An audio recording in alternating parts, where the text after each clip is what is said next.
Bloomberg Audio Studios. Podcasts, radio, news.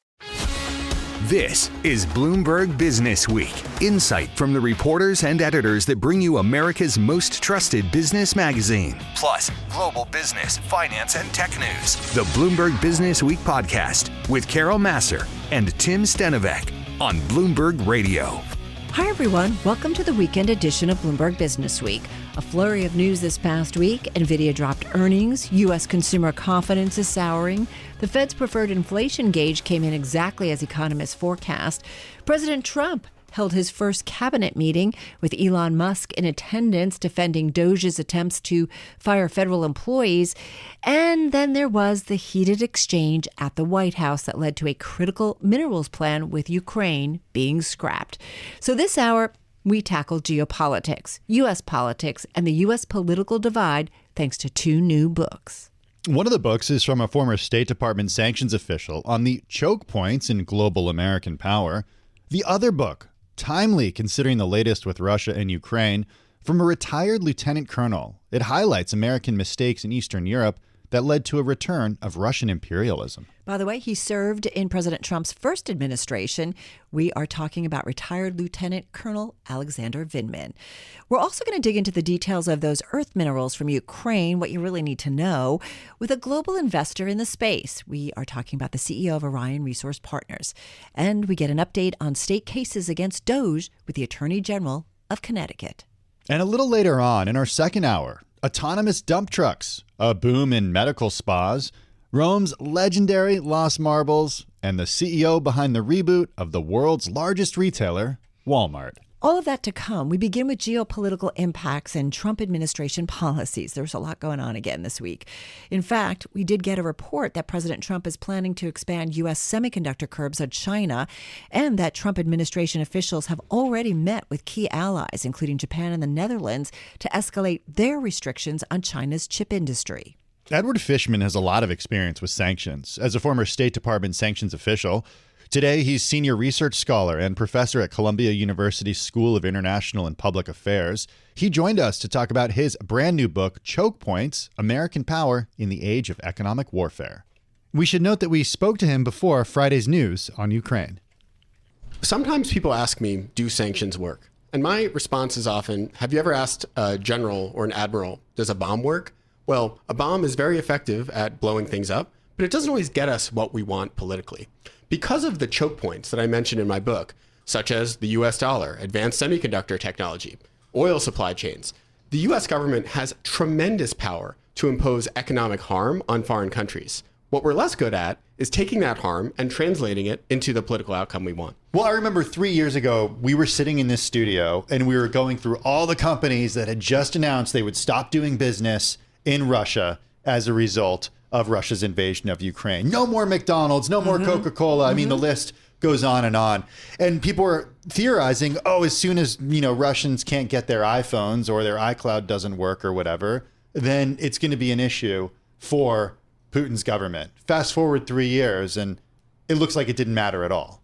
I would disagree with that. I think that if you look back at the very beginning of the invasion, clearly Biden's goal was to deter Putin from invading in the first place through the threat of swift and severe consequences. That failed, right? Then there was a big hit on Russia. They kind of adapted, but where are we now? You've got interest rates over 20%. You can't get a home mortgage in Russia for anything less than 30%. You've got sky-high inflation. The Central Bank of Russia projects zero growth basically this year. So what that means for those of us who interpret Kremlin stuff, probably a recession. So I think that sanctions can take time to work, the same way that, wars take long to be fought. Economic wars aren't usually won in a day. But right now, Russia's on the ropes. And I think that explains why Putin is so desperate for a deal with Trump right now. Tell us about the history of choke points and how they've evolved into what the U.S. considers choke points, or what the U.S. has as choke points today. Yeah, thanks for asking that, because, historically, choke points are geographic features. So for anyone who's traveled to Turkey or Istanbul, the Bosphorus is a classic choke point where you have 3 million barrels of oil passing through a narrow strait every single day.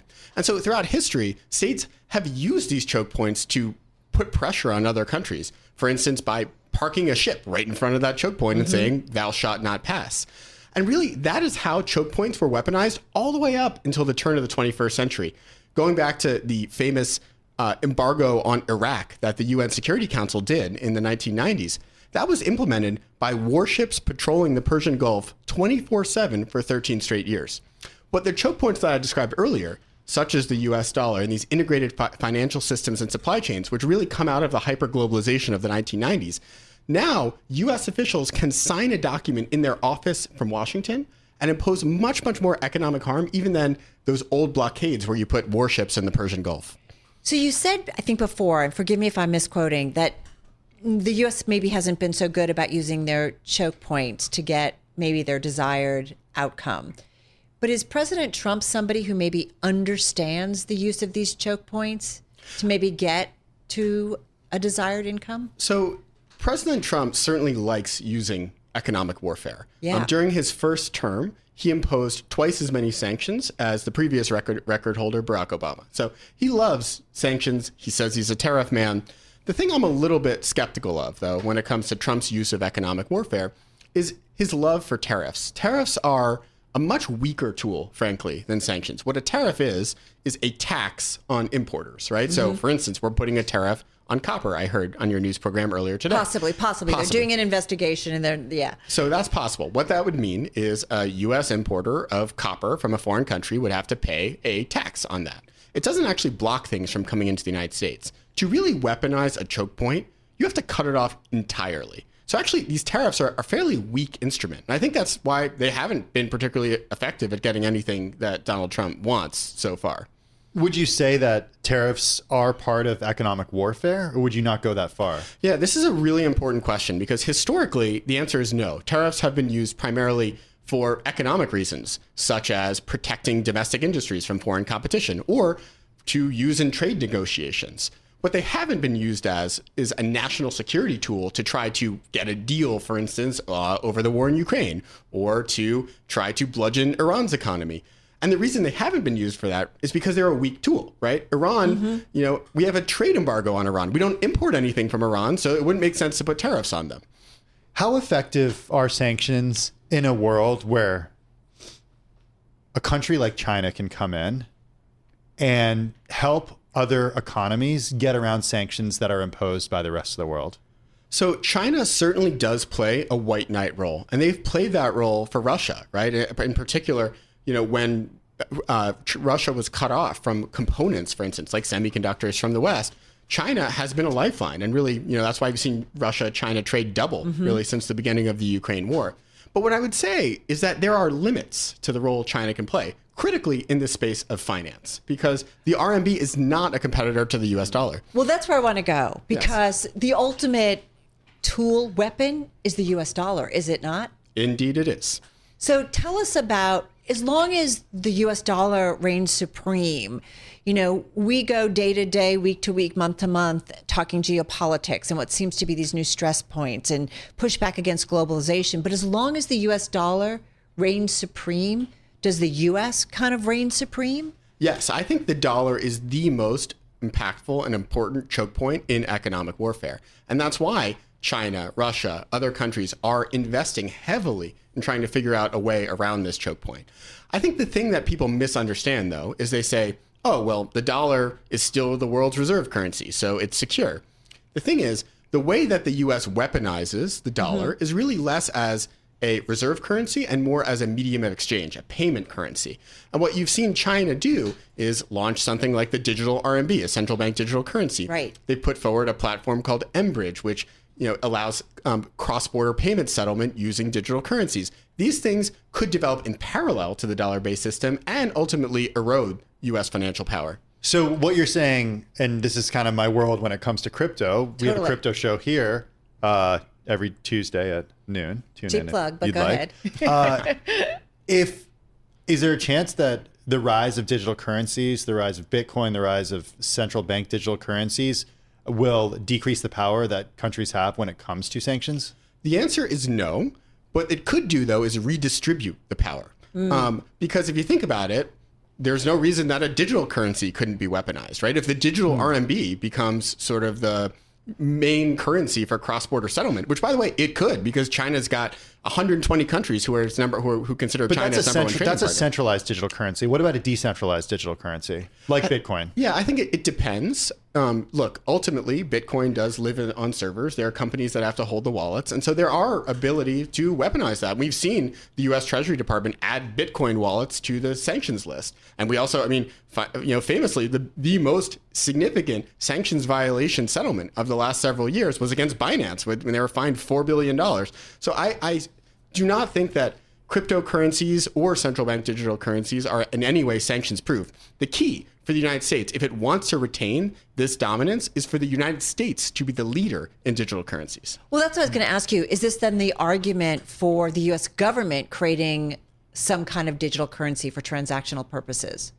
Yes. Like a government, yes. Yes, definitely. I think that it is a pity that the United States does not have a central bank digital currency. I have no idea why the Trump administration seems hostile to that, and that dates back to their previous administration. But while we linger, China moves ahead. But would there be the same pushback against other nations who don't like the dominance of the U.S. dollar to push back once again against the dominance of a U.S. central bank currency? Sure, but we're the incumbent, right? So if the Fed were to launch a central bank digital currency that was considered effectively the same as dollars, then all it would do is cut off at the knees things like the Chinese digital renminbi, which right now is running ahead in the race as we're kind of just sitting at the starting line doing nothing. And this is a really important point I make in choke points, because these choke points, they're not immutable.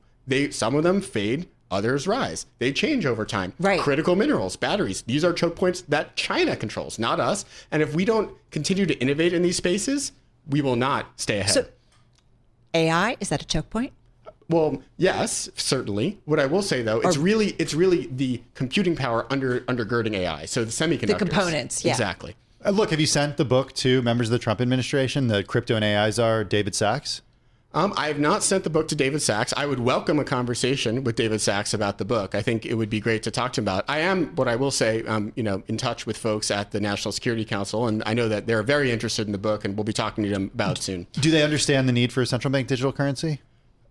I don't know, honestly. I haven't talked to people about that. I do not know David Sachs, so I can't say where he stands. What I do know is that Trump himself has been hostile to this idea. We've talked more about war in the last couple of years around the globe, but is it economic warfare that is really the bigger challenges going forward? And forgive me, just about 30 seconds. Yes, it is. The reason is we have great power competition between the U.S., China, and Russia. We all have got nuclear weapons. We're going to avoid fighting at all costs. So what's that mean? We are going to compete in the economic space. Economic warfare, we're living in an age of economic warfare. Fascinating conversation. Do come back soon. Love to continue this. Edward Fishman, Senior Research Scholar and Professor at Columbia University School of International and Public Affairs. We used to call it SIA when I was up there. They call it SEPA now, right? SEPA now. Yes. His new book, Choke Points, American Power in the Age of Economic Warfare. Thank you so much. Really enjoyed it.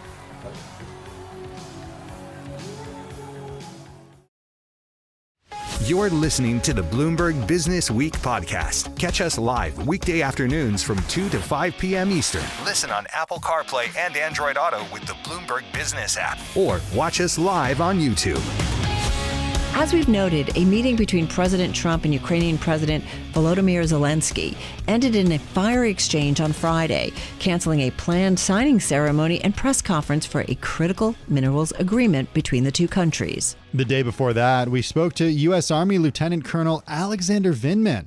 He was the director for European Affairs in the White House's National Security Council, former political military affairs officer for Russia, and diplomat at the American embassies in Moscow and Kyiv. He's senior fellow at the Foreign Policy Institute and the author of the new book that is out now.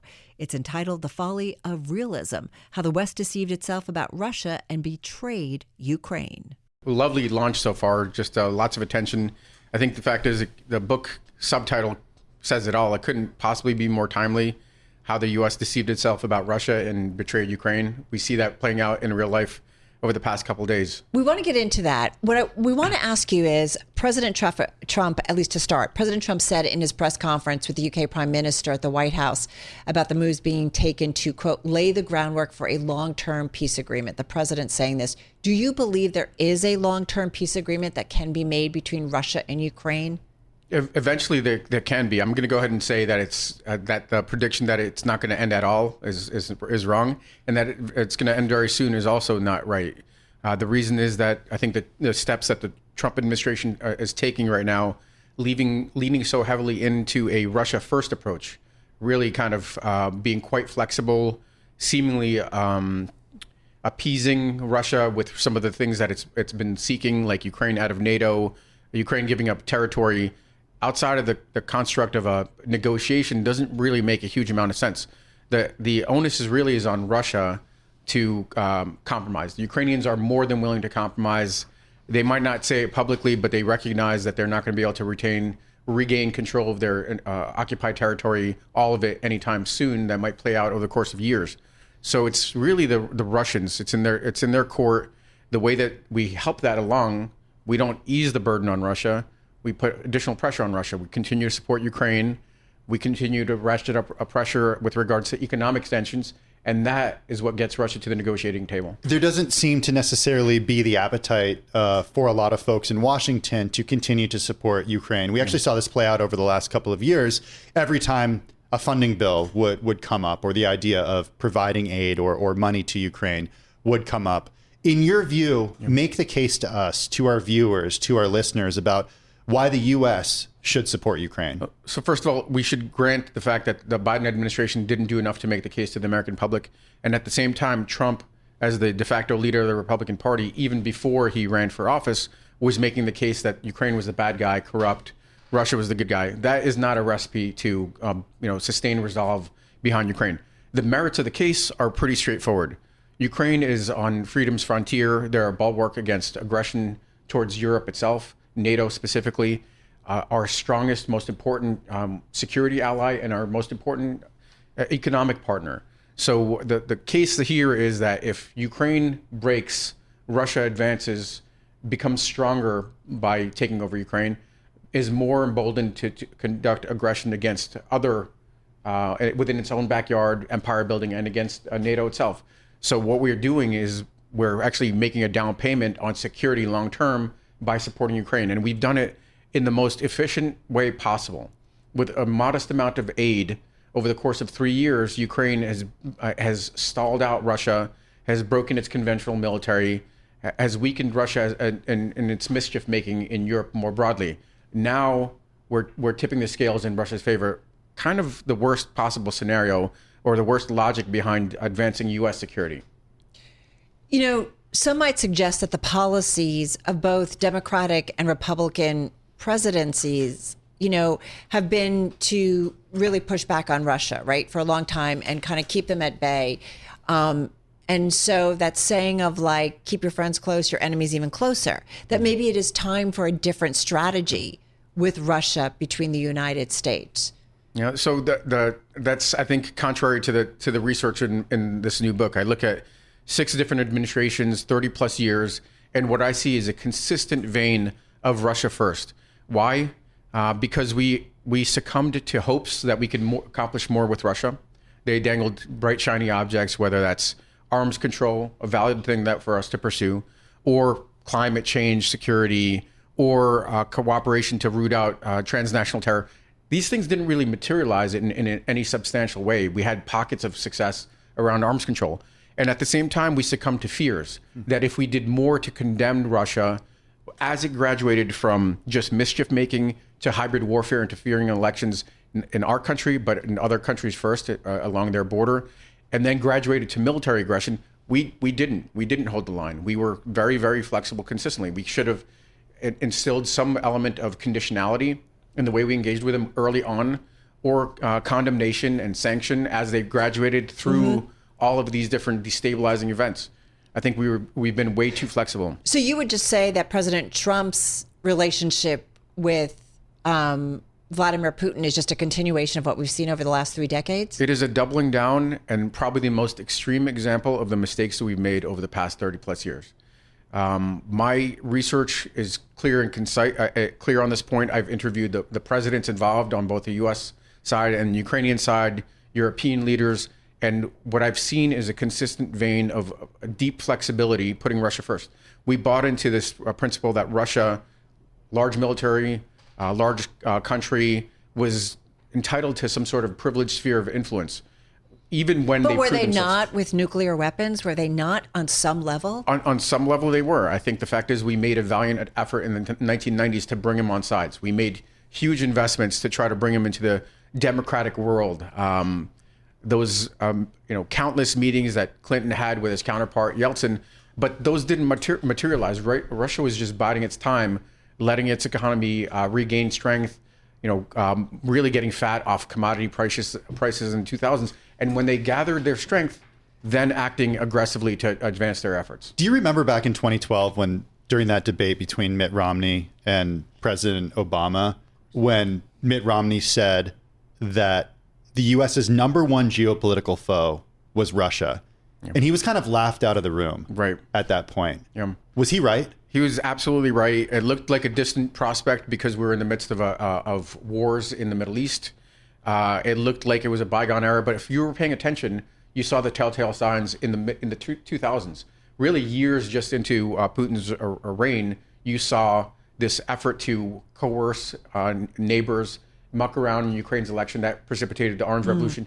Anybody that was paying attention to Georgia in 2008 and this war of aggression against Georgia, it was clear. But it just didn't resonate with the American public that wasn't paying attention to the direction that Russia was taking. All right. So how are you, what are the optics that you are seeing in terms of what kind of deal might ultimately bring this war to an end? And what are the implications of that in your view, and how you think it might play out? So first of all, I want to give credit to both the Zelensky administration and the Trump administration. They rationalized this crazy $500 billion effort to draw funds out of Ukraine into something that makes sense. This deal that looks to be signed is a good deal. It's something that I talked about when I was in the White House. I was talking about the fact that we could cooperate with Ukraine on rare earths. We need them. We need them to drive our economy. They have them. They need investment. That all makes sense. Whether it actually advances the cause of peace, that's not entirely clear. There's no prescription in there for guarantees that the Ukrainians are looking for. It doesn't really forestall Russian aggression.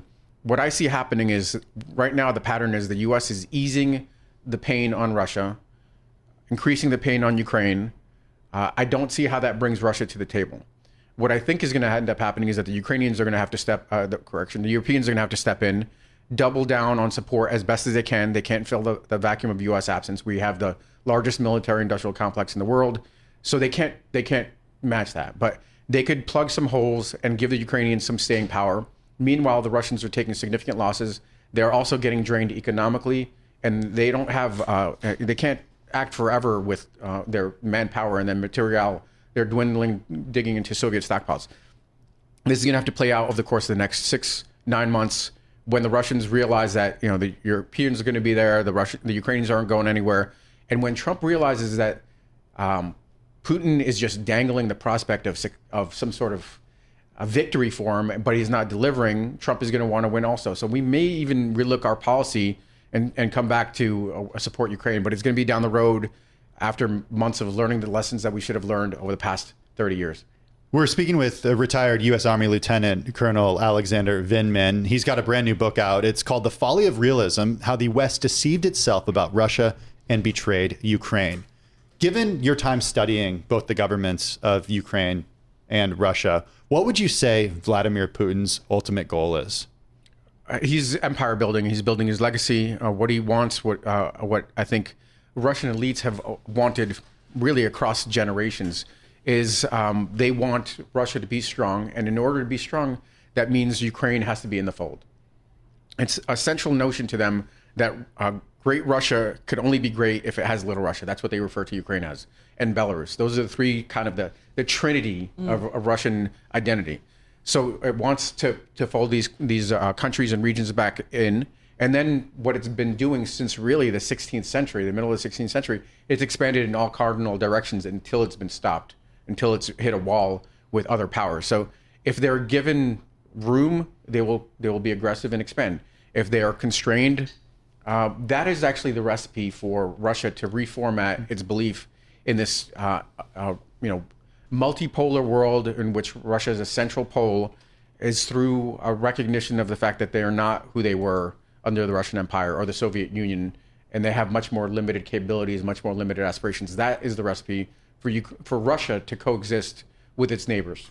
Alexander, does that mean then a U.S. backstop of some sort for peacekeeping, means we need to see forces there U.S. forces to backstop Ukraine? Yeah. Is there some other kind of security guarantee that needs to be part of this? I think that we don't have to put this question of troops on the table inside Ukraine anytime soon. The Ukrainians are capable of defending on their own with adequate support from the West. Would U.S. workers working in the mineral space and that are on the ground in Ukraine, could that be part of a backstop? In a peacetime context, I think that when there's a ceasefire, I think there's room for troops, peacekeepers to come in. There's room for workers to come in to cooperate on rare earths. Mm-hmm. I think the ultimate security guarantee is that Ukraine does join NATO, but out in a ceasefire context, somewhere after this war ends, and that prevents Russia from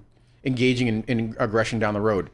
I think it's hard. It's beyond the a belief that we would do that right now when there's a hot war going on. Do you think that's a realistic possibility, given that this administration, including recently, the president said that Trump will never become part of NATO? I think in this administration, there's no chance. But this administration has a clock also. We're talking about my time horizon's beyond 2028 when we return back to our pledges of 2008. That's a long time now, right? 20 years back to bring Ukraine into NATO. Do you think that this war will continue until then? I'm not sure if it continues until then, because the Russians don't have the staying power to continue until then. I think the fact is that the both sides will probably reassess deeper into 2025, maybe into the start of 2026. If the Russians are not able to get favorable conditions on the ground, then they'll look for some sort of off-ramp. It's surprising to hear that, just because it really, truly does seem like President Trump wants to end this war.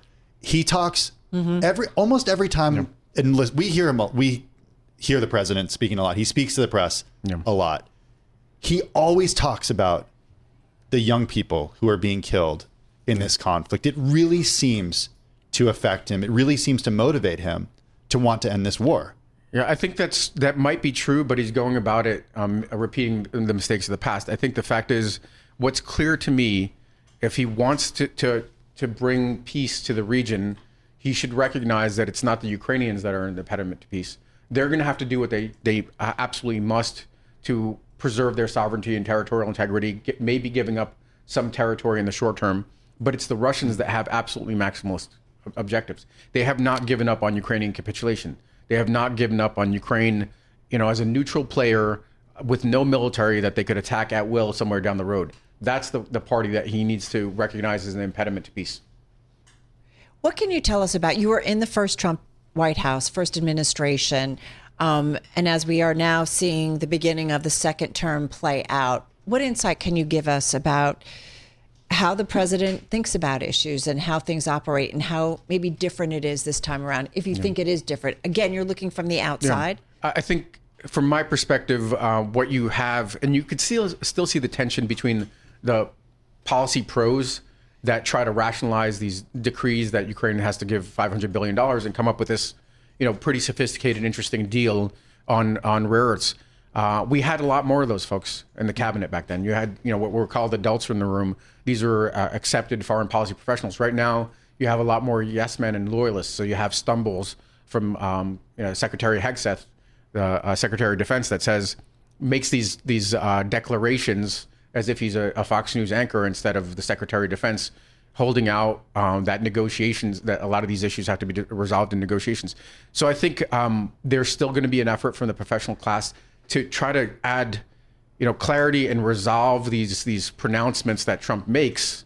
It's just much, much tougher because I don't think the president's he has yes men and he's not getting, the most knowledgeable counsel. I'd advise them to read my book and they could see what it's shameless plug there, but to understand the mistakes of the past and how we can do better. The way we do better is we're not so transactional. We do not look at everything as a deal where we need to maximally extract I mean, it's not. This is not a business environment. We can't Well, maximally it's the extract. balance of every administration, because there are deals all the time, whether it's a Democrat Right. or Republican, right? Of deals being made to benefit citizens, countries, but there's always kind of a give and take. But you want the Buffett deal. You want the Buffett deal that's long term, long sighted, and that's where the growth is over the course of, not just a cycle, but over a long term. And what I'm prescribing here is that we're not so transactional. We start thinking about the things that really matter to us. Democracies are the bedrock of both our security and our economic prosperity. That's where we should be investing resources, not the bright shiny object that's right immediately in front of us. I think it's fair to say, much of your career was not political in the sense of partisan politics. None of it was until the very end. So not none of it, but until the very end. You became certainly a lightning rod for politics. And, there are a lot of folks on the right who don't necessarily agree with you, especially after you testified in 2019 in the impeachment hearing. That said, do you still have the ear of people in the government right now? Do you have communications with them? Do you feel like you can talk to them? So I feel like I could talk to him because I understand the terms in which to talk to him about, that Trump wants to be the winner and how to get a deal or something like that. So I could talk to him understanding the Trump White House and a little bit about his state of mind. But I have to contend with the proclivity is he likes Russia and he dislikes Ukraine. He likes strong men. He doesn't like our democratic allies. So there's only so much you could do there. At the same time, I don't really have the means to talk to Republicans. I'm happy to try and talk to them on the merits. You mentioned that, I became a political figure. I never really thought I still don't think of myself that way. I try to talk in terms of national security. In my 22 years in the military, working at the Pentagon, writing the strategy for Russia, all these different roles, what is it that's best for U.S. national security?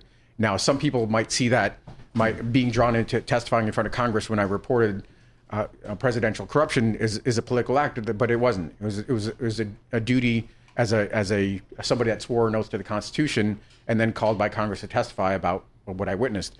But I feel like there's not that much opportunity for the sides to talk together at all. It's not just me. It's communications between the folks that are perceived to be on the left and the folks that are perceived to be on the right. Although I don't know if I meet that bill. Some people might call me a hawk or something of that nature, because I think we need a stronger, more muscular policy towards Ukraine. So it's just a moment where we're very, very tribal and we're not communicating with each other, even if it's on the merits. Any regret in the action that you did in terms of testifying before Congress? I know you were subpoenaed, but we've seen subpoenas be issued and not everybody kind of testifies. So absolutely not. I feel like those people that skirted their responsibilities for whatever personal, they did it for personal reasons. They did it because they didn't want to be the lightning rod or subject to criticism. That wasn't my job. My job was as a military officer, I was obligated by law to appear and testify.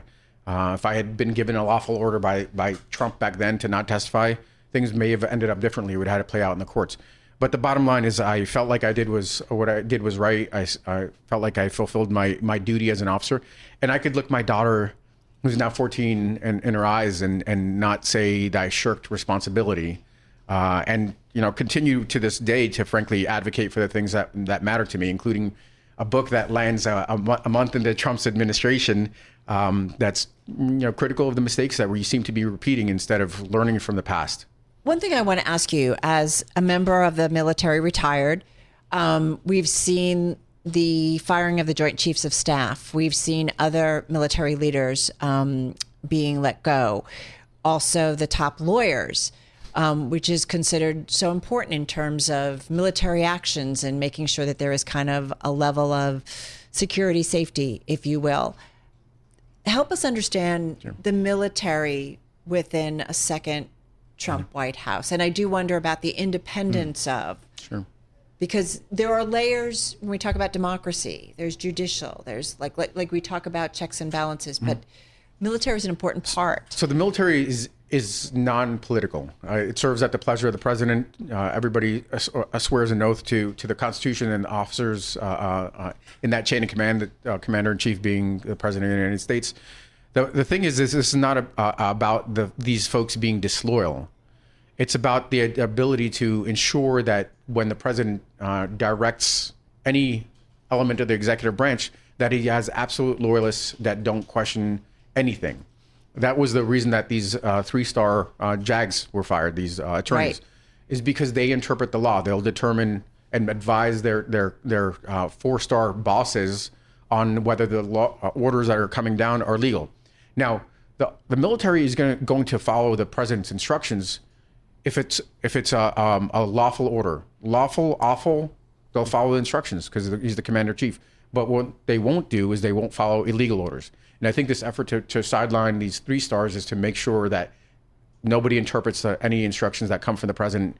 Not that anything has happened yet, but at any point in the future, that everything is interpreted as legal and that the officers in the military follow blindly, really. So a guardrail has been removed. Absolutely, a guardrail has been removed. These I know some of these 4 stars that I served with them, that have served. None of them did anything disloyal. I think on the face of it, it was. I think it was an attack on this whole DEI idea that there was some diversity amongst these folks, but all of these folks were going to follow the president's orders as long as they were legal. But that wasn't good enough. Does it worry you that this guardrail has been removed?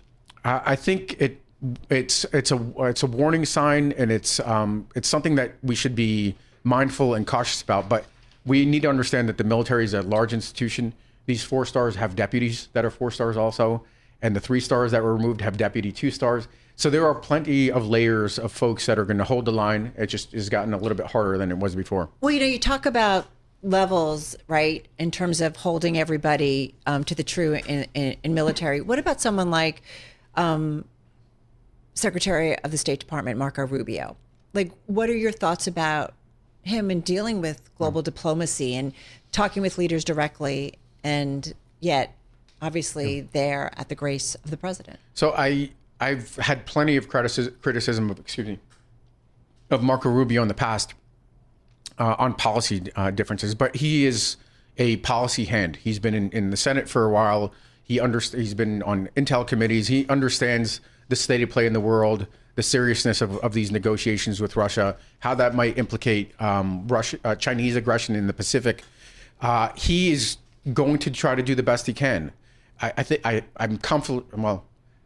he's going to try to do the best he can, whether he has the courage, the fortitude to withstand actors that don't want to really care or don't care about national security is a different story. I think Mike Waltz probably is in the same category. Mm-hmm. They're never going to criticize the president directly because they know what happens. That's the lessons have been learned in the first Trump administration, and I think they're going to try to probably do the best they can to rationalize some of the things that have been directed into policy that could advance U.S. national security interests. I have more confidence in these folks than I do in the purely political actors that, really are unprepared for the positions they've been put into. What do you say to people who say Alexander Vindman has got an axe to grind against the president? You testified against him.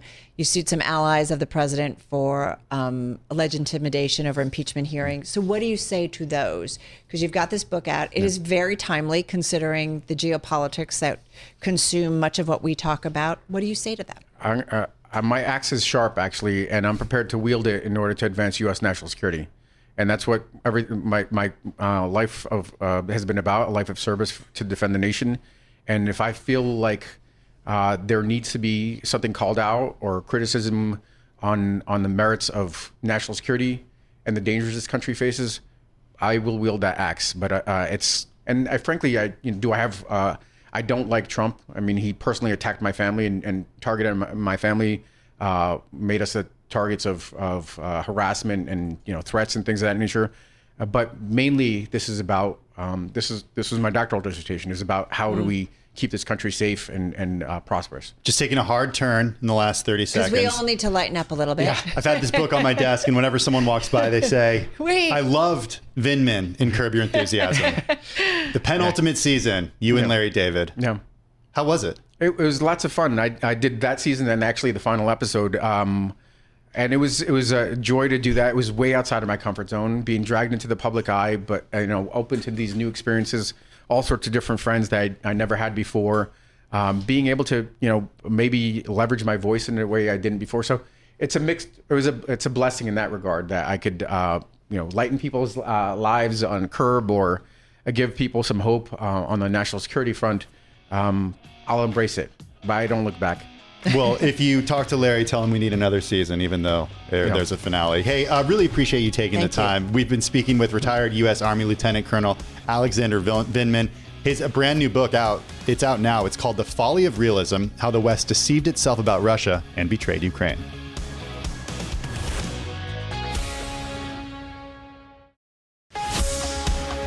This is the Bloomberg Business Week podcast. Listen live each weekday starting at 2 p.m. Eastern on Apple CarPlay and Android Auto with the Bloomberg Business App. You can also listen live on Amazon Alexa from our flagship New York station. Just say, Alexa, play Bloomberg 1130. On Friday, a critical minerals deal between the United States and Ukraine was scrapped after President Trump's heated exchange with Ukrainian President Volodymyr Zelensky in the Oval Office. We've been talking about this.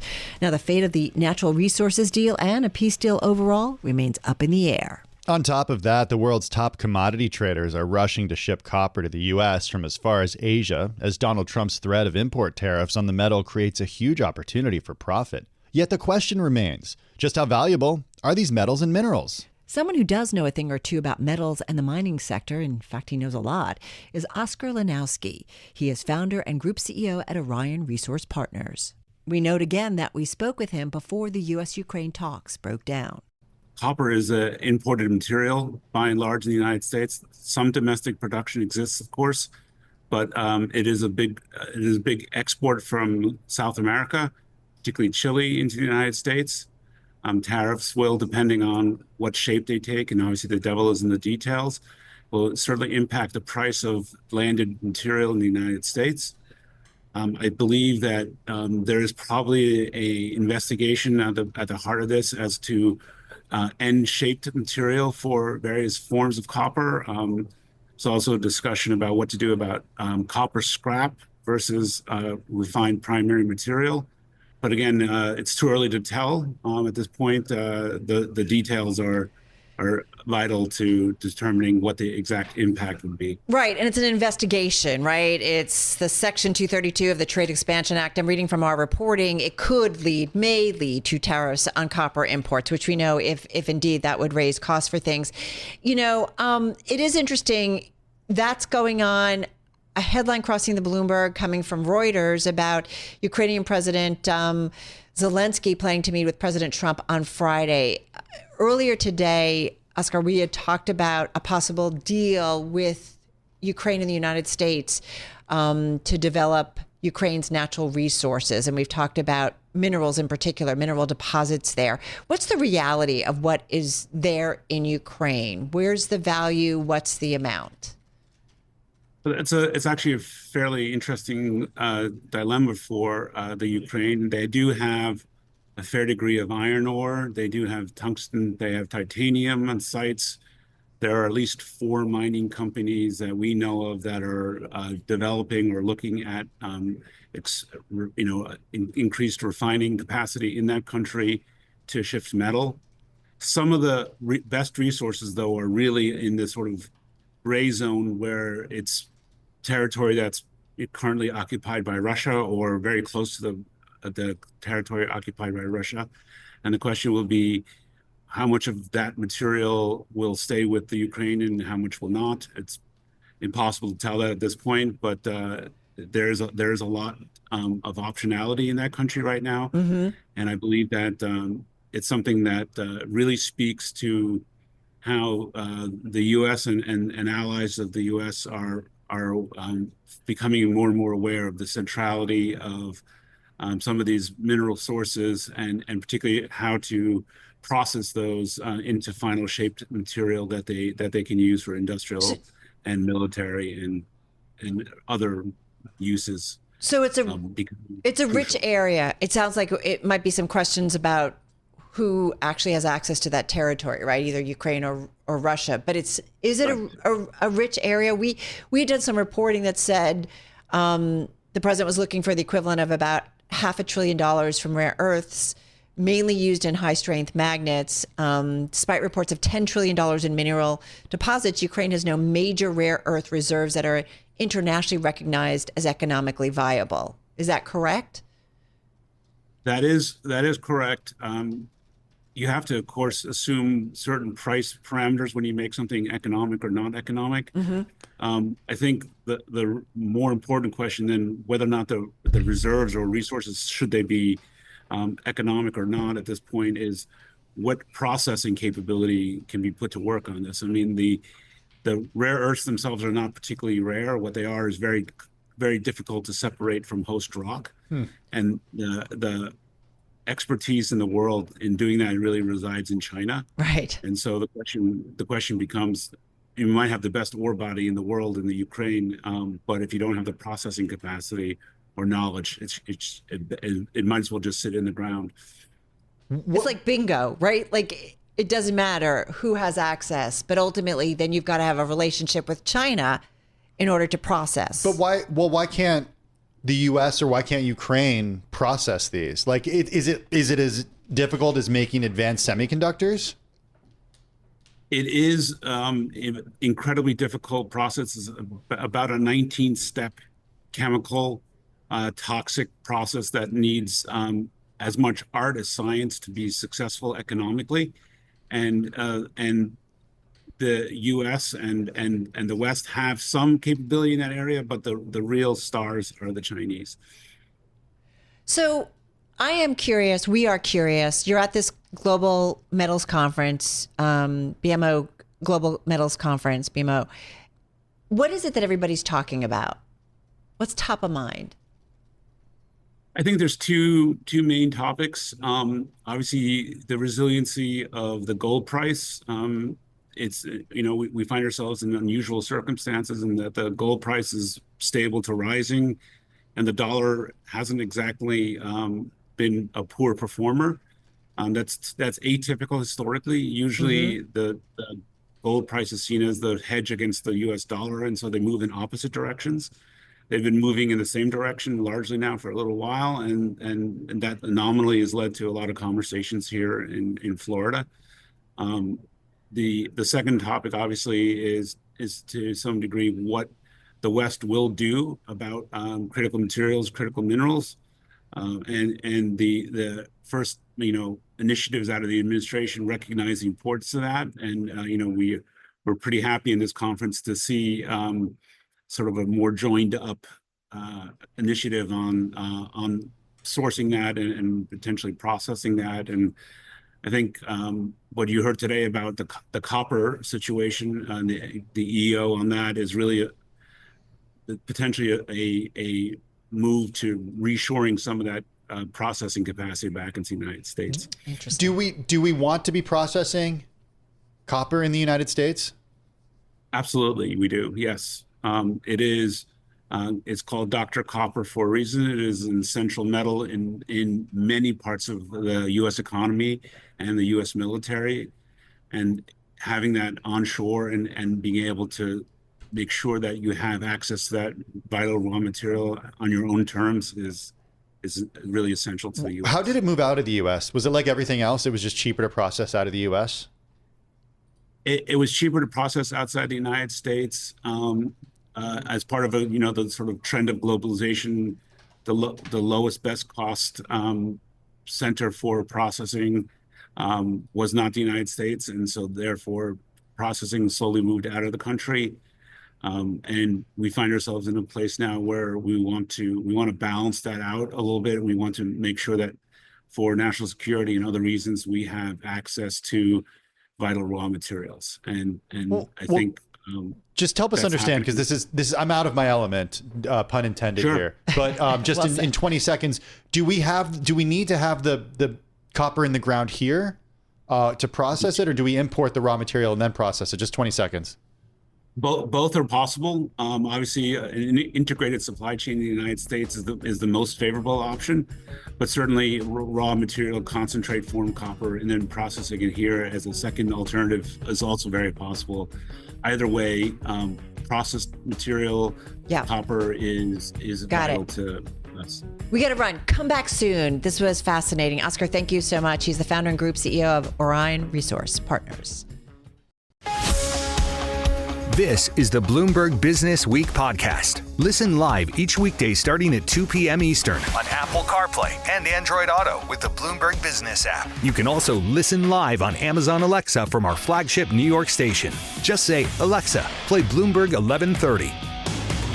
We go now from access and control of the world's materials and minerals to the control over changes to the U.S. federal government made by Elon Musk and the Department of Government Efficiency. We are talking about Doge. Earlier this month, 19 mostly Democratic-controlled states sued to block Elon Musk's Doge team from accessing confidential records, citing potential overreach and data privacy violations. One of those states, Connecticut. William Tong is the state attorney general for Connecticut. He joined us to talk about Elon and Doge's ability to access sensitive government data. What's most important is that Democratic state attorneys general are taking action to protect our states. You know, no matter who the president is, it's my job to protect Connecticut families. And right now, they're exposed. You know, are you talking about money that essentially should come to the states, or what in particular? Money, our social security numbers, banking information, important private information that's not just in the U.S. Treasury, that may be at the Department of Education, that may be at the IRS, right? An unelected billionaire and his army of hackers and wannabe stormtroopers are now tearing up the federal government. Nobody elected them. There's no authority or statutory basis to give them this power to go in and tear up the federal government. It's as if I said to you, Carol, you know what? It's as if Donald Trump came down here and said, Carol, you're great. I'm going to put you in the most secure nuclear weapons facility in the U.S. Armed Forces. I'm going to give you the password. Just log in and have at it. Would anybody have a problem with that? Is it what's being done, who's doing it, or that there is no transparency to it that bothers you the most? It's all of that, and it's the damage right now. You know, when he gained access to Treasury's central payment system, the Bureau of Fiscal Services, he had control, one guy, and again, his army of hackers, to cut off Social Security payments, veterans benefits, right? They're already canceling contracts at the Department of Education. It's real world impact right now. Money is not flowing to states. The Medicaid portal was closed. The Head Start portal was closed. Important grants and federal funding for transportation products, electric vehicles, climate related investments, all of those, depending on the day and depending on the hour, they're open or they're closed. General, Elon Musk did speak during a cabinet meeting or ahead of a cabinet meeting. He said that Doge is helping fix government computer systems. Overall, Doge goal is to address the deficit. What would you say to the folks out there listening who said this is what Americans voted for? They voted for more efficiency. They voted for government spending to be reduced. And as the president says, a reduction in, and again, his words, waste, fraud, and abuse. Yeah, they didn't vote for mass unemployment. They didn't vote for mass layoffs. They didn't vote for an unelected billionaire to wreck families in Connecticut and across this country. You know, it's not just a federal employee in Alexandria, Virginia. And by the way, that's important too.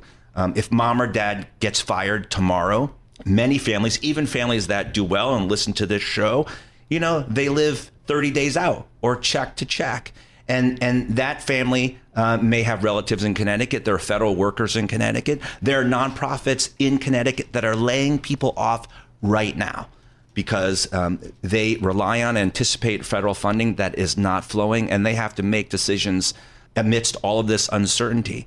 And so families, children are being hurt right now, and it's my job as Connecticut's Attorney General to protect them. Do you have specific examples of how many workers have been affected in Connecticut, how families have been hurt in Connecticut? What can you point to as sort of real world effects? So, for example, there are highway programs right now that aren't proceeding, that aren't going forward because funding from the Department of Transportation is not flowing. Remember, government isn't just a big employer. It's one of the biggest employers. It's also one of the biggest investors, spenders, and customers. And if the federal government is not there to buy, invest, to be a customer, then projects don't happen. And that impacts not just state government, not just the federal government, but all of the businesses, small businesses run by people in Connecticut, small business people who rely on that part of the economy. Some would argue, though, just because it's the biggest doesn't mean it's the best or being run the most efficiently. So what do you say to that? Yeah, so everybody, not just at the federal level, but at the state level, should be working on making government more efficient. And I don't disagree with that. I don't think anybody does. But number one, you got to do it in compliance with the law. You have to do it in a way that's safe, that maintains the safety, for example, of our personal information. Just because you want to make Treasury more efficient doesn't mean you can affect the largest data breach in American history and expose all of our Social Security numbers. And God knows what happens to that. Does that end up on the dark web? And then we all become victims of scams. And by the way, that all comes back to me as the state attorney general when my phone starts ringing off the hook. What would you propose is the right way to do it? That Congress exercise its power to do that. The Constitution is very clear. Under the spending clause of the U.S. Constitution, it's Congress's prerogative to decide how the nation's resources get spent. Congress needs to do its job. And is Congress not doing its job right now? Or do you feel like it's certainly not along party lines? Congress, in many respects, feels broken.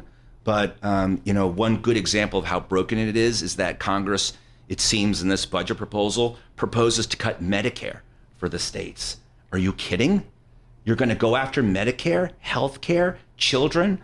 I said when the federal funding freeze was announced that this is a war on the American people. And maybe that felt a little dramatic at the time. But what's clear now, 4 weeks in, is that it's a war on America's children, right? Medicaid, health care, Head Start, education funding. The Department of Education is saying they're going to cut education funding, not just for colleges and universities, but for all levels of education if you can't meet their standards on what's acceptable and not acceptable in terms of your curriculum and your programs. This attacks kids, children, families. What is the point of that? You've been in this position since 2019. That was a few years into the first Trump administration. You were active in big legal suits against the Trump administration during that time as well. We've talked a little bit about over the last few months how this administration feels a little different because of the people they've brought in. How would you say the legal aspect of this has been different? Do you think the Trump administration was much more prepared this time around? No, it's more lawless and more unconstitutional. And yes, it feels like they were more prepared to do the wrong thing. They were more prepared to break the law. They were more ready to break the law. You look at what are some examples of them breaking the law? And Dan Bongiorno. Oh, well, first of all, the very first thing they did and we sued on, which is to abrogate birthright citizenship and to eliminate birthright citizenship. That is utterly unlawful and unconstitutional. Look at the 14th Amendment and what the words of the 14th Amendment say. They're very clear. If you're born on American soil, you're an American citizen, period. If not for the 14th Amendment, Tim, I'm not sitting here. I'm an American citizen by right of my birth. And it's as if, Carol, as if a Democratic president, let's say, some future president said, okay, you know what? No Americans should carry firearms. It's that unconstitutional. People would lose their minds if some politician said that. And Donald Trump is doing that with birthright citizenship. General Tong, what do you think will happen to Trump's birthright citizenship executive order and his plan to also ban transgender people from the military? I think his effort will fail, and I think the Supreme Court will do the right thing, and that it will read the 14th Amendment to say and mean what it says, which is that if you're born in America, you're an American. Is that the ultimate test of the president's policies? Do we continue to see legal challenges to the extent that pretty much everything just goes to the Supreme Court? Look, every middle schooler in America knows that we have a system of checks and balances. Without checks and balances, there's no America, right? If the president has unchecked power, then Congress becomes optional. Our rights become optional. States become optional. And so checks and balances, these lawsuits are about checks and balances. Congress right now isn't a very effective check.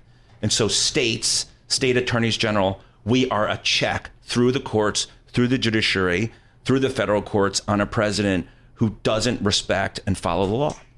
You know, it's interesting. There definitely have been some protests at, community meetings with members of Congress. But going back to that, as you say, Congress is there to enact the law, right? And help make decisions. But people in general, the president is still popular. People agree with what he's doing.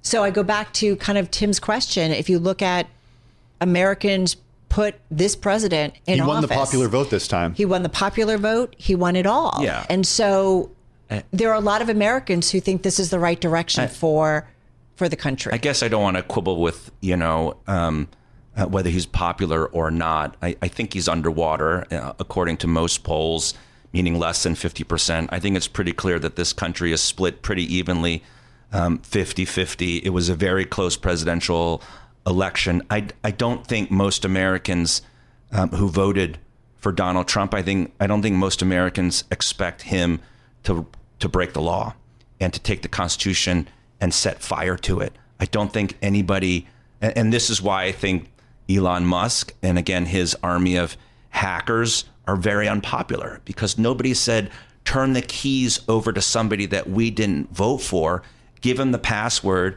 give him the codes, and have at it. Do whatever you want and hurt states and people directly right now. The damage is being done right now.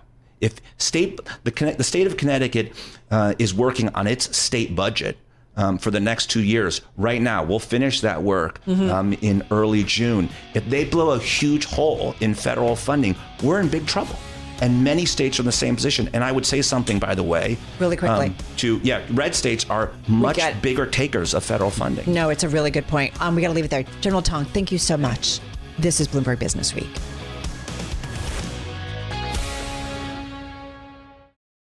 You're listening to the Bloomberg Business Week podcast. Catch us live weekday afternoons from 2 to 5 p.m. Eastern. Listen on Apple CarPlay and Android Auto with the Bloomberg Business App. Or watch us live on YouTube. Plenty ahead in our second hour of the weekend edition of Bloomberg Business Week, including how Walmart's CEO is navigating a second Trump presidency, all while going after Amazon's e-commerce crown. Plus, the business of Botox, so-called med spas, and a first glimpse of Rome's legendary lost marbles. First up this hour, he's a former Google engineer that helped launch the company's self-driving car program that we now know today as Waymo. Today, he is the CEO of Pronto. It's an autonomous vehicle company for the mining and trucking industries. We're talking about Anthony Lewandowski, and now a new deal is poised to make him one of the biggest operators of an autonomous truck fleet. Writing all about Anthony Lewandowski is Bloomberg Businessweek columnist and co-host of the Elon Inc. podcast, Max Chafkin. Anthony Lewandowski is really the single person most responsible for creating driverless cars as like an industry. He was involved in the original DARPA Grand Challenge, which was this thing in the early 2000s where the military had a bunch of technologists try to make self-driving cars. He built a prototype self-driving Prius that was sold to Google and played a really important role at Google for years, and then left to join Uber's self-driving car effort, played an important role there, and then got into this intellectual property dispute with Google that led to him pleading guilty to stealing trade secrets. He was actually sentenced to a prison term, but was pardoned by Donald Trump. And he kind of emerged from this experience as a critic of the driverless car industry. Basically, Anthony Lewandowski's position is that these robo-taxi services, so Waymo, Tesla is trying to come up with one, as we just heard, and also GM Cruise, which just folded theirs, that these businesses are basically much further away than most people realize. In fact, further away than the companies themselves are willing to admit. He's been talking about this for years, and he is offering kind of a different approach, which is bringing these technologies to essentially industrial sites where they are still essentially driverless cars. They're just driverless dump trucks, but they're not on city streets. They're on private land, and they're monitored more aggressively because they're essentially heavy-duty construction equipment. So instead of having to worry about cyclists and potentially causing traffic jams and the interaction between customers and so on, all these problems have really bedeviled the robotaxi industry and continue to bedevil the robotaxi industry. And one of the reasons these companies haven't been able to turn profit, they basically take all that out of the equation, and we're just talking about a dump truck moving some very heavy rocks from like one corner of a rock quarry to another. Obviously, this is a smaller business in the near term than something like robotaxis, but I think this company Pronto is showing that it's a real business. And the news that we reported on today is they signed a deal to supply driverless dump truck technology to a dozen sites, a dozen quarries around the world through a German company called Heidelberg Materials. Basically, we're talking about 100 or so trucks, which doesn't sound like that much, but having seen these trucks in person, they are very, very large. These are super big inexpensive, ticket items. Right? Yeah, exactly, and that's one of the reasons why inexpensive. I was being sarcastic. Yeah, no, I know. They are very expensive. These are expensive items, and one of the reasons this is an appealing area for this technology is because of the expense. Like, then adding the sensors isn't such a big cost. So we don't know exactly how much the sensor kit in a Waymo costs, but it very likely costs more than the cost of the car itself. People have estimated in the hundreds of thousands of dollars. So you're talking about really expensive technology, and then a lot of expensive technology to support that. So whereas in the dump truck, it's the sensor kit is a smaller percentage of the total. But Komatsu and Caterpillar, as you point out in the piece, already have this tech. I don't want to say this technology, but they already have their own driverless technology. I'd say this and is an area time, where, and for a while. Yeah, they have been really successful, and this is the point that Lewandowski makes a lot. That as much as we've seen a lot of headlines about driverless robotaxis, when you really get down to it, we're not talking about that many cars. I haven't looked at the Waymo numbers lately, but my guess is in the hundreds, maybe around 1,000. I mean, that's kind of like similar, and we're talking about like little trips. Those are kind of similar numbers to what Komatsu and Caterpillar have deployed in terms of these gigantic dump trucks. And I think the revenue on the kind of industrial side for now is probably a lot greater. I mean, obviously the hope with Waymo and Tesla is that you're going to make it up on volume. You're going to find ways to do this more inexpensively. Once it's deployed in a mass scale, then it's going to change everything. The economics are going to get a lot better. But we haven't seen any of that yet. Remote controlled versus driverless. Like, what's the kind of nuances here? So these are autonomous in the sense that like the computers are making the decisions. Very, very similar to what's happening in a Waymo or something like that. With Waymos and with some of these other robotaxi solutions, you do have some remote support. Now, some people would call that teleoperation. The companies, there's a lot of back and forth about how much remote support are they actually doing. Part of the discussions that happened in the wake of Cruise's collapse was there were reports showing that these people in call centers were intervening very, very often. So you're talking about a huge amount of support. Now, on an industrial site, you also have some support, right? There is somebody monitoring the overall site, and the tasks that are being done are incredibly repetitive. So basically, and I've been to some of these sites, it sounds kind of cool, but then when you experience it, it's very repetitive. The truck like starts at a rock crusher, it drives to a mining pit, picks up some very large rocks, and does the same route back and forth. And the whole point is, again, the same route back and forth. There's no risk of a police car coming in. There's no risk of a little dog running out. There are pedestrians, there are people, but all those people are wearing, bright orange vests, and those people have a lot of experience dealing with heavy machinery, whereas when you're talking about on a city street, none of that's true. You have a ton of people. It's very unpredictable, and those people, as we've seen from some of these incidents in San Francisco, are not necessarily, like, their interest is not necessarily to allow the robotaxis to operate efficiently. You're not going to be hailing a huge dump truck or rock crusher on the side of the road to drive you somewhere. Hopefully not. Hopefully not. These jobs that typically are the ones that you're talking about that these replace, those are pretty high-paying jobs, require a lot of training. In some cases, they can be unionized. Are those impediments to scaling this? Well, and I mean, part of the appeal here, frankly, is that the operators who operate these dump trucks are a lot harder to find than Uber drivers. And one of the reasons why Cruise and Waymo have lost so much money on these robotaxi businesses is that you put a Uber driver in a Corolla, and that is a very low-cost solution, whereas the kind of people who operate this heavy machinery, these are much higher paying jobs. They require a lot of experience. The response from Anthony Lewandowski, you talk to other people in the industry, is basically, number one, look, these industries have a labor problem. It's not like there's a surplus of construction workers. Actually, they're struggling to find people who can operate these dump trucks, and that at these sites, it's not like they're losing staff. What they're doing is taking somebody who would have been driving a dump truck and putting them, operating an excavator or something, a sort of higher difficulty job. Even in these loops that are automated, right, there's a lot of automation. The crusher, of course, is doing its thing without, people aren't literally crushing the rocks. The dump truck is being driven, in some cases by a computer, but the person who's like deciding what to put in the back of the dump truck, that's a person operating an excavator. So what they're saying is like, yes, this frees up humans to work on tasks that are like more difficult, but maybe also less unpleasant, not just this repetitive back and forth. I think in the long run, of course, as these technology, the idea here is to replace human labor for sure. There's a question of, if you replace one specific job, what does that do? Does that mean fewer people on the job site, or just way more productivity? And I think that the truth is we don't know the answer to that question yet. Is this it, or does he see something else down the road?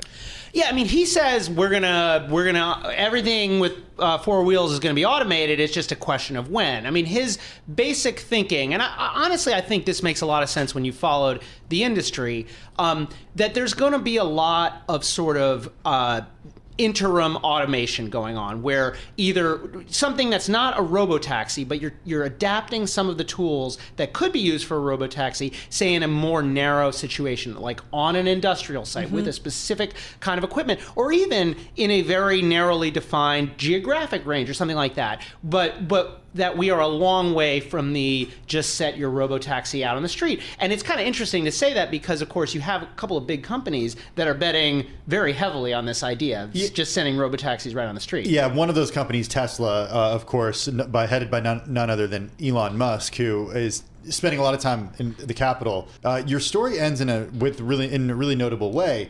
It discusses this idea that, wait a second, is the idea of regulation what's holding this technology back, or is the technology holding us back? He argues it's the tech. It's just not there yet. Yeah, and Musk has said on these earnings calls that, he's going to try to figure out a way to get the Trump administration to ease the regulatory burden. He's implied in all sorts of ways that all Tesla needs is the regulatory okay, that the tech is there. And Lewandowski says, listen, if we're talking about regulations, that's a distraction. The truth is, and I've heard this talking to other people in the AV industry, if they wanted to deploy these things more widely, they could.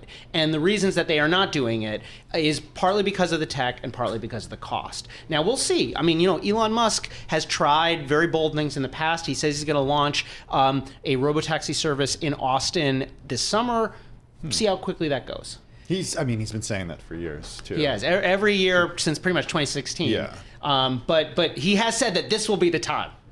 Hey, listen, before we go, because Peter Thiel and Palantir, and we're going to do a big discussion in just a moment, but I mean, there are some concerns about his exposure to Pentagon cuts. How do you see it, the relationship between he and Trump that we've seen in the past? Do you think he needs to be worried? Or his company needs to be worried? I think that Palantir stock, I'm not an equities analyst, but if you look at what equities analysts are saying, I mean, it's very highly valued relative to its actual business. So I mean, I'm not sure that, I mean, obviously, if you're a defense contractor and there are potential defense cuts, that is a potential warning sign. It's also a potential reminder to investors that, hey, it's possible that we've gotten over our skis. I do think Palantir, obviously Peter Thiel is an important voice at Palantir. He's the single largest individual shareholder, but they do have other folks involved with that company who are connected to the Trump administration. I do think people who own the stock and are close to the company are still optimistic that they are going to benefit from this period. But yeah, you do see some warning signs. Hey, Max, thank you so much. Max Chafkin, columnist of Bloomberg Businessweek, joining us here. He's also co-host of the Elon Inc. podcast and author of The Contrarian. This is the Bloomberg Business Week podcast. Listen live each weekday starting at 2 p.m. Eastern on Apple CarPlay and Android Auto with the Bloomberg Business App. You can also listen live on Amazon Alexa from our flagship New York station. Just say, Alexa, play Bloomberg 1130. Doug McMillon has been running Walmart since 2014. He's been, though, at the company for a long, long time. He is credited with pushing Walmart into the digital age and successfully steering it through the COVID-19 pandemic. Now he's turning his attention to the company's next chapter and new challenges ahead. He's doing it not in Silicon Valley or Austin, Texas, but in Bentonville, Arkansas. That's the location of Walmart's new 350-acre campus that's meant to lure talent as the company takes on Amazon. This story is the cover of the upcoming new issue of Bloomberg Businessweek. It is now on the Bloomberg terminal and also can be found at bloomberg.com/businessweek. Writing about it, Devin Leonard. He is senior global business writer for Bloomberg Businessweek, and Devin traveled down to Bentonville for a sit-down with the Walmart CEO. He's sort of taken them in his first decade. He's sort of turned them from, this internet clueless kind of, dinosaur into this, possible Amazon killer, with a real online business and all that. But then kind of what do you do? And what do you do is try to do some of this other stuff that you've tried before, and you failed, but you didn't have the digital component, which is let's make a big push for more upscale customers. And, they have a third-party marketplace like Amazon, so they're selling like $4,000 Gucci bags and things like that. I that's the thing to ask about what Sam Walton would think, but so they're in a position to do that. They're kind of rebooting a lot of stores, but I think the idea is look, if there's people who would never go to a Walmart even now, and a lot of them have been going during because high inflation, right? And they do well in bad times, but you don't have to go. You can order online, and they have a pretty good delivery service. So that now's the time to make that big push. What's been so interesting too, right, Tim, that we've talked about, it's not just folks that are looking to save some money in terms of shopping. Walmart has talked pretty openly about the wealthier consumer and customer.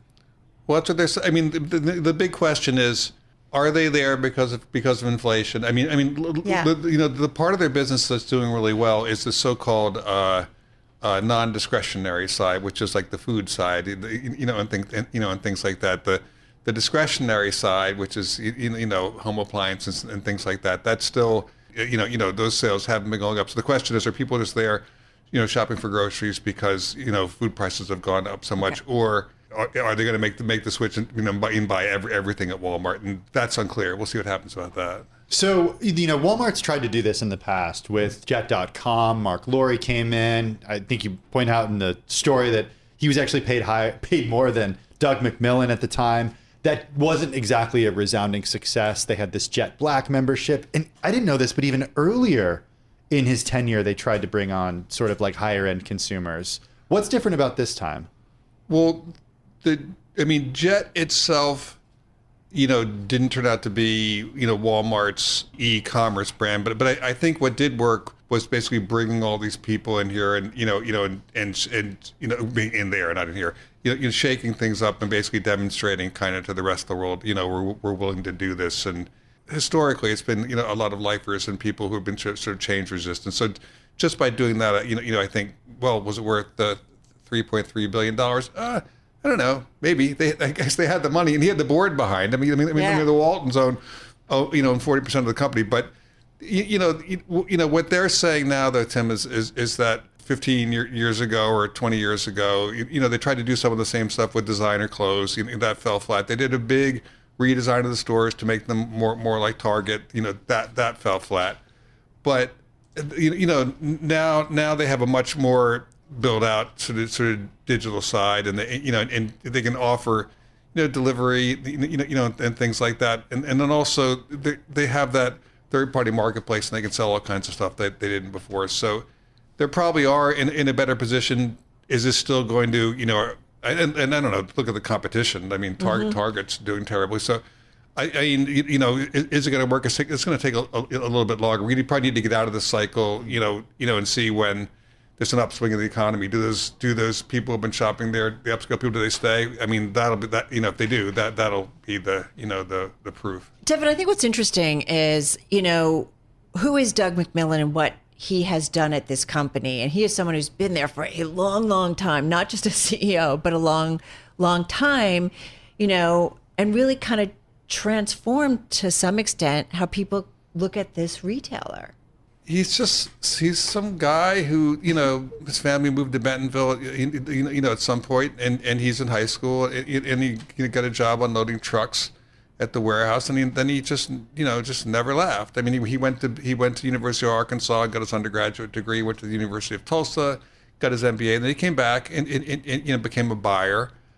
But he early on became an advocate for we got to go harder, in e-commerce. And I think that was a pretty uphill battle. But he dates back to the Sam Walton days and would have interacted, with Sam Walton, as a buyer sort of back in the early 90s. Sam Walton died in 1992. Right. But so he has kind of one foot in the past, and then I think that sort of helps him, with his other foot kind of in the future, but to kind of move the company forward. He has this, I think he has a credibility with a board, which is what's really important. The Walton family controls the board. They back him, and I just think the fact that he's kind of respects the past, certainly pays lip service to the past, and but is also has this vision, for the future that's sort of made him kind of a winning kind of CEO. So there's a part in your piece that talks about the tension between being located in Bentonville and the policies of the state versus the coastal folks who they are trying to attract to the state. Take us there and to that anti-abortion rally and what was going on. Well, I mean, that's been part of the issue is just, you need to become more of a, an internet-based company, but you're not going to, the talent that you need isn't all sort of in Northwest Arkansas. You still have to lure people, to bring in people from Silicon Valley. And, you're trying to talk them into, they have offices in Silicon Valley too, but ultimately, if you want to be part of the leadership, you really have to be there in Bentonville. And then it's kind of like, well, it's still a very conservative state. It went very, very heavy for Trump in the last election, and it's Bentonville itself. It's definitely a more liberal place. It's a much more diverse place probably than it was 10 or 20 years ago. But it's still in Northwest Arkansas. I mean, there was a pro-life rally on Saturday, before I left. Of course, there were counter protesters too. There's some guy I got in a big discussion sitting at the bar who turned out to be an ex-Walmart guy, but sitting at the bar at the hotel. It's a very nice sushi restaurant there, but they didn't have that 20 years ago. I can tell you that. It's different. Yeah. But he somehow we got to talking about politics, and he started talking about the safe full of like assault rifles and because we're talking about Trump, and I was like, well, I don't know about that January 6th, if that was the best thing. And he said, insurrection, that really wasn't an insurrection. I have all these guns. If people like me went down there would have been an insurrection, a real insurrection. We might have lost, but it would have been an insurrection. And it was. You don't have those conversations every day in New York, but I don't know. Maybe it depends on where you go out. Maybe I'm just missing them. I think it's always great, like when you do get out, right? And you realize kind of what is the fabric of America, right? And I think it's very easy when you live in one state or on one of the coasts that you think just one thing. And it kind of speaks to when you're such a giant in the retail space like Walmart. I guess you have to be a little bit careful, but you also have to appeal to so many different populations across the country, and it's really wide and diverse. No, and he's, Doug McMillan's, mantra is, we want to sell to everybody, and, right. And so I think there was this moment where CEOs were being more outspoken, and he was one of them, and just the fact that the CEO of Walmart was doing things like lobbying, state officials in Arkansas not to pass a bill that would have restricted LGBTQ rights. That was huge. That made news. But right now, things are a little different. And he was at the inauguration. Yeah, but not on stage. Right. No, he wasn't right up there with Elon and Jeff Bezos. Right. Listen, that whole dynamic is kind of funny, right? Like who got the front row seat? Yeah, he was there, but not necessarily hiding, but he wasn't as prominently displayed as some of the other executives. No, and he definitely wasn't really all that. We talked to him about that. I think Brad asked him about that, and he, Brad Stone, the editor of the Businessweek, was there with us, but I think he was, he didn't sound, super thrilled. Like he was invited, and maybe there'd be seating, maybe there wouldn't because they were moving it around. But it was, anyway. I mean, he was trying to put the best face on it. He'd gone to Mar-a-Lago, and he was saying we went down. We just wanted to say, how can we help? And no, I worked with Trump during COVID and all that stuff. But It's the dance of many CEOs, right? Yeah, totally. But since they're so big, the biggest retailer, I mean, it's really interesting to watch, and it's really important to note. It's not some like little company or something like that. They could really be affected by all these Trump administration policies and stuff. So, and increasingly like Amazon, right? In terms of things that maybe while it poo-pooed maybe Amazon in the early days in the digital marketplace, it's now embracing a lot, whether it's membership, whether it's ads, whether it's a lot of things, right? Increasingly becoming a lot more like Amazon. Right. No, totally. I mean, they have a ways to go, but I mean, no, you're right. But growing advertising business, growing third-party marketplace. Their membership Walmart Plus is still very small. Compared to Amazon. We probably should have thrown that in, but they're doing it, and it's growing, and they have to do something because really they haven't built lots of new stores in a long time, and for decades that was the way they grew it. And as a matter of fact, at one point, Milton was saying when he came in, they were debating internally, are the stores going to go away? I mean, which is kind of an amazing thing for people at Walmart to be doing. But anyway, so they're in a different place now, a better place. The Trump administration question, I think, is a really interesting one, Devin. It's sort of the role that an executive such as this takes in this administration, in the sense of, okay, well, he's not on stage there necessarily, but he still wants to make sure that he's not ignoring the president of the United States. What is the tension there? They have to worry about tariffs, obviously, and they could get hit with that, depending on lots of produce and things like that. From Mexico, home goods, appliances, and things like that from China. They sort of downplay that and say, well, we've been dealing with tariffs since 2017. So wow, that was why they were saying they're not too worried about tariffs. And I think any big employer has to worry about the immigration restrictions that are coming down, the possibility of workplace raids, and also just it's going to make it harder for them to hire people. And then there's the whole business with what's going to happen with RFK Jr. and food stamps, right? Yeah. I mean, taking away, not allowing food stamp payments for sodas and junk food, which Walmart sells a lot of. So I was shocked. Walmart receives an estimated 26% of SNAP, Supplemental Nutrition Assistance Program spending. Jaywan told me that. I was shocked too. Yeah, that's a lot. Hey, listen, we've only got about a minute left, and I feel like the way you begin it and kind of end this idea of Macmillan in terms of Sam Walton's office. It took him a while to even, once he was CEO, right, to kind of sit there and feel like he could be there. But now he's kind of a little melancholy about leaving it. Yeah, even though when you think about it, obviously you don't describe it in a really, it's not an upscale corner CEO. No, he can do better. He can be in the higher floor and have a little more light. I have a feeling that the new campus is going to suit him just fine. So he'll be okay. Yeah. He'll get over the melancholy and leave it. It's an incredible deep dive about a company that we talk about so much for so many different reasons, certainly in terms of retail, but what it tells us about the consumer and what it really tells us about a slice of life in America in a big way. Thank you for sharing this chunk of time with us. Really appreciate it. Devin Leonard, he's senior global business writer at Bloomberg Businessweek. This is the cover story of the new issue of Bloomberg Businessweek. We've got it. Some of you maybe don't have it yet, but we have it. But it's coming your way, and it's a great deep dive. And you can check it out on the Bloomberg and also at Bloomberg.com. Devin, thank you.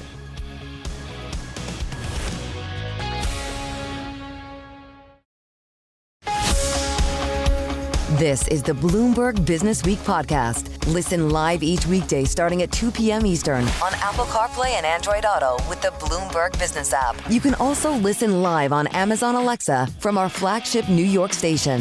Just say, Alexa, play Bloomberg 1130. Med spas, short for medical spas. Count me in. They offer, let's call them aesthetic enhancements.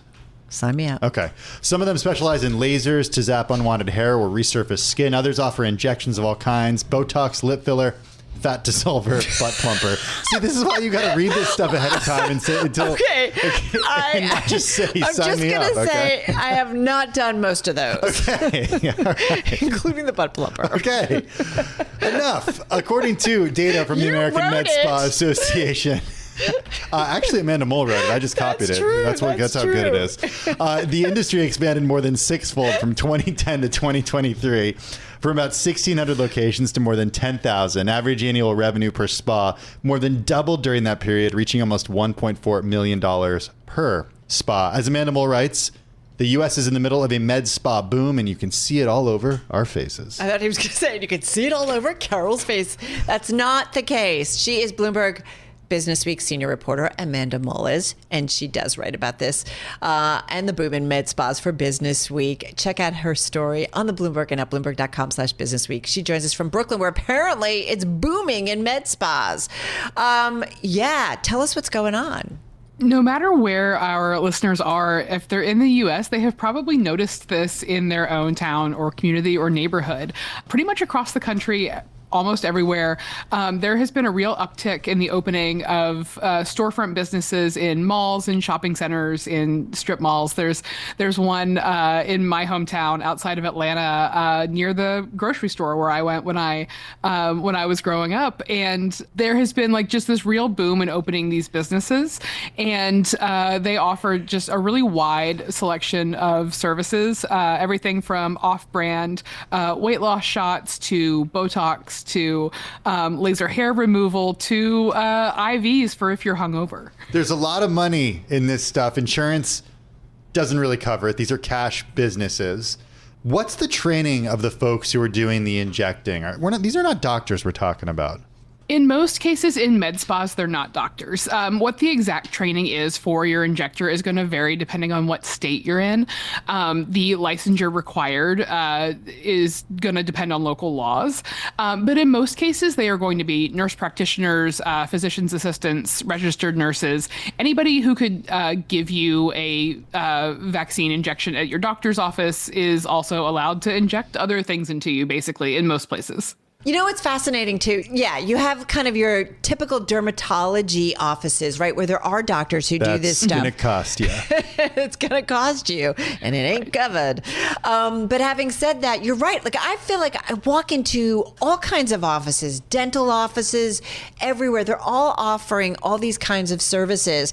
But I do say these particular med spas, right? It's a combination of like a place that you used to go maybe for a spa to get a facial and a massage, but it's kind of juiced up with all these other things. Right. A lot of these businesses that are specifically med spas are going to offer things like eyelash extensions or massages or traditional services provided by estheticians like facials. So you get this mix of non-medical beauty treatments and these like very medical grade, very serious things that, you know, are being injected into you, or these very high powered lasers are being or other types of energy tools are being used on your face or your body. So it really has like expanded what we think of when we think of like, you know, the old school notion of the beauty salon. A lot of these things that people access to change their appearances now are like quite serious medical grade treatments. Yeah, this is so much better than a blowout, I'm just going to say, in terms of like, you know, or a haircut. Hey, having said that, if the Botox phenomenon, like we know that it's used for medical reasons, but it's also used for a lot of cosmetic reasons. If Botox hadn't come along, might this industry not have taken off? I think it probably still would have taken off to some extent. Okay. But Botox is really the origin point for a lot of what we see today. When it was approved for aesthetic use in 2002, there was a huge amount of publicity around it, a huge amount of interest in it from the general public. And, you know, anybody who's tried to book a specialist appointment, no matter how good your health insurance is, no matter how willing you are to pay cash, there's just not a lot of specialist physicians in the U.S. So it didn't take long before dermatologists and plastic surgery offices were just overwhelmed by the number of people looking for, you know, relative to other services they provide, something that is relatively small, relatively quick, relatively non-invasive. So that is when a lot of, you know, eye doctors' offices, dentists' offices started adding Botox specifically to their offerings, and other types of treatments like laser hair removal and fillers had sort of come along and become inexpensive enough to be marketed to the general public at the same time. And, taken together, those things really just exploded this industry. I mean, I'm just going to tell you, Tim's really into fillers. I'm just going to tell you that. Well, speaking of that, I'm so afraid of needles. I assume it involves needles. Well, that's No way. Like, needles, not a fan. What's Mar-a-Lago face? Well, Mar-a-Lago face is... This is mentioned in your piece. Sort of like, it's like obscenity. You know it when you see it. Sound like a certain justice on the Supreme Court. Yes.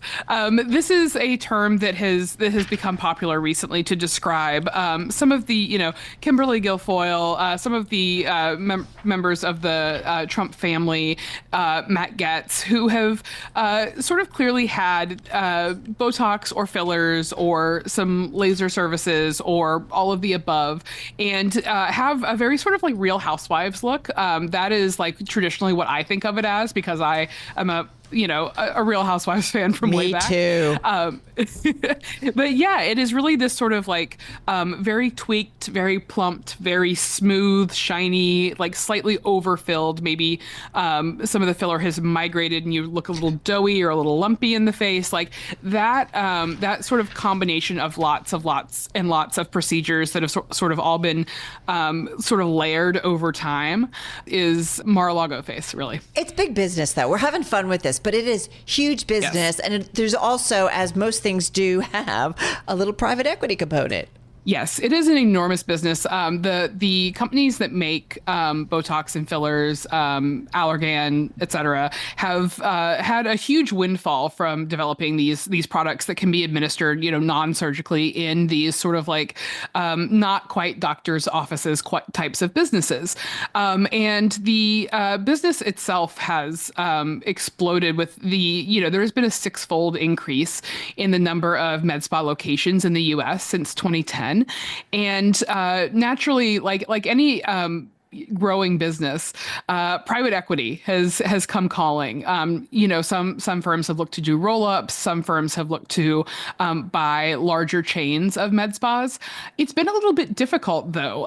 Private equity currently only operates about 3% of the med spas in the United States. Most of them, more than 70%, are one-off owners, sole proprietors. There's some small chains, so it's really been hard for private equity firms who have made such enormous profits in other sectors of healthcare to find businesses that are big enough to be efficiently rolled up. It is a very mom and pop business. I was trying to come up with some sort of joke. Were you looking for a med spa near you right now? Well, I mean, I feel attacked in this story because I live in the neighborhood that she writes about, and I'm never going to be able to walk down the street from the subway to my home without noticing med spas. You're among friends. It's on your speed dial. Come on, just be cool. Yeah. I'm just saying.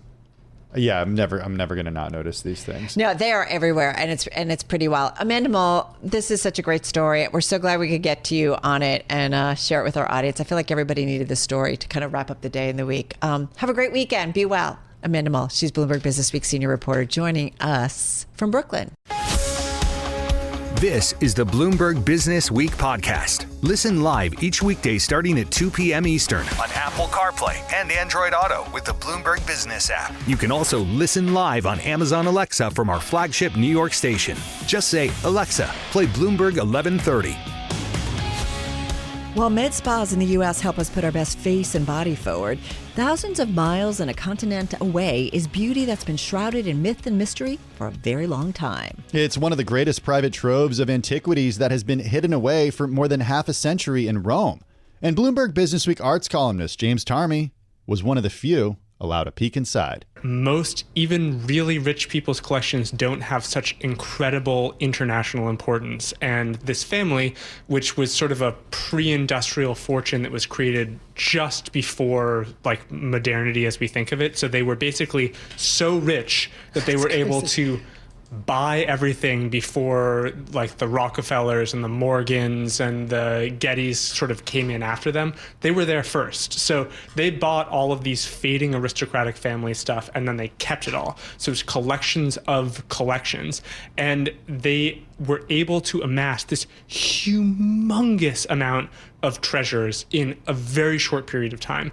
And as a result, they kind of have a lot of Italian cultural patrimony to themselves. So it's a little bit more fraught than someone's trophy pictures on the wall. I mean, there are, if you go online, check it out on the Bloomberg, there are a few pictures there. But, you know, you said it kind of like blew your mind when you walk. Take us there. Like when you walked in and like what was it? Like this family, which to be clear, still is very, very well off, has a couple of things.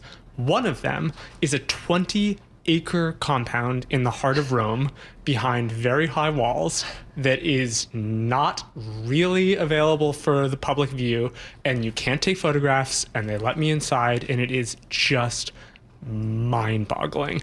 Over 1,200 antique statues there. They also have an indoor-outdoor pavilion of Egyptian antiquities. It's really something else.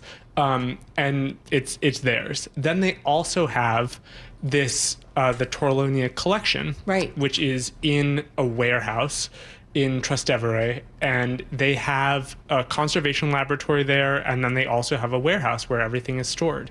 And it's literally like an army of statues, but each statue is an unbelievable, super important work of art, and there's just rows after row after row, busts going up to the ceiling, and it's all theirs. And people are aware of it, but people are not allowed inside.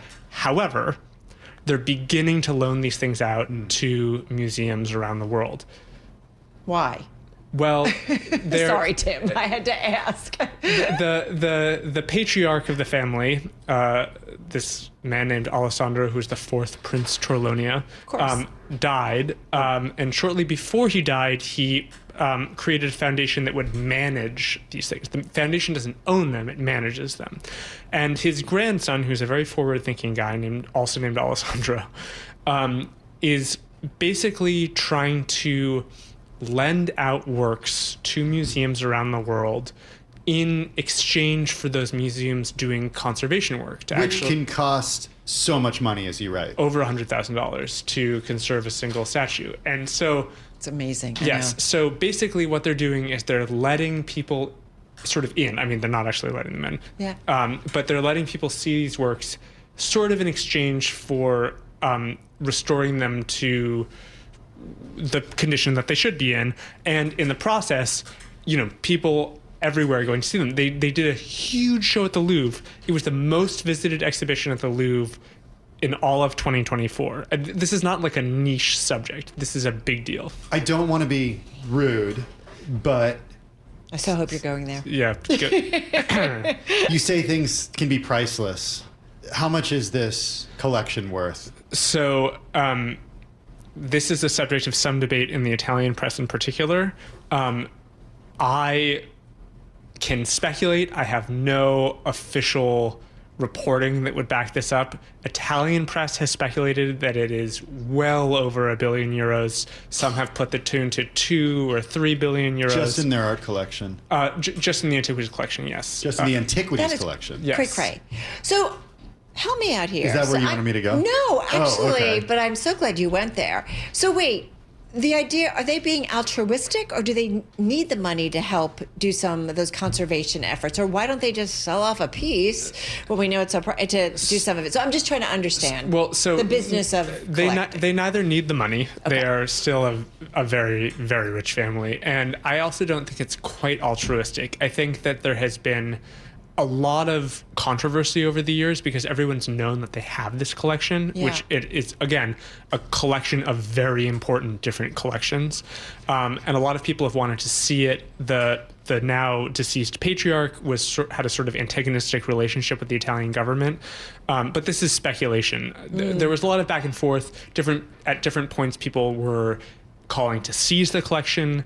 At different points, people were saying that the Italian state should buy the collection. I think this solves a lot of problems, right? They're letting people experience this while simultaneously not giving up any of their control over the family's own stuff. I also think that selling it would be an extremely fraught proposition. Yeah. Again, this is speculation on my part, but I don't think that you can really parcel it off that easily. Did you pick up a little something on your way? Oh, yeah. I flew home with a bust in my carry-on. A finger that had fallen off a statue. No, that's exactly how we at Bloomberg do things. Absolutely. I'm kidding. A little levity. 10 seconds if someone wants to see any part of the collection. It is coming to the Art Institute of Chicago. Over 50 sculptures, more than that, from the collection are going to be on view. I thought you were going to say if anybody wants to see the piece that James brought home with him. Yeah, it's on my desk. It's in Brooklyn. Next to your Bloomberg statue, right? Of how many years? You have that? I'm just kidding. Just kidding. Little levity. James Tarmy, we love you. It's just what we needed on this Wednesday. He is arts columnist for Bloomberg Businessweek. This is the Bloomberg Business Week podcast, available on Apple, Spotify, and anywhere else you get your podcasts. Listen live weekday afternoons from 2 to 5 p.m. Eastern on Bloomberg.com, the iHeartRadio app, TuneIn, and the Bloomberg Business App. You can also watch us live every weekday on YouTube and always on the Bloomberg Terminal.